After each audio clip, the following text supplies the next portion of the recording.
Nurse বলছে, আমি তো কাউকে ঠেলিনি। তাহলে স্ট্রেচার ঠেলছে কে? বেডটা ঠেলছে কে? নার্স হতবাক হয়ে গেল। বেডটা আপনি আপনি সরে যাচ্ছে। তখন নার্সটা বললো, তাহলে সিসিটিভি ফুটেজ চেক করা হোক। সিসি ফুটেজ যখন চেক করে দেখি, তখন হতবাক যে কেউ নেই। হসপিটালের করিডোরে অটোমেটিক বেডটা চলে যাচ্ছে। এখন এটা কি হতে পারে আপনারা বলুন?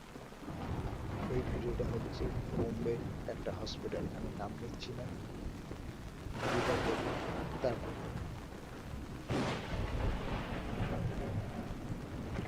আমাকে মেসেজ কমেন্টে জানাবে। আর সাহস থাকলে পরে আমাকে ফলো করবেন, সাবস্ক্রাইব করবেন। বাচ্চারা দূরে থাকবেন আর হেডফোন লাগিয়ে দেখবেন। আশা করি ভিডিওটা ভালো লাগবে।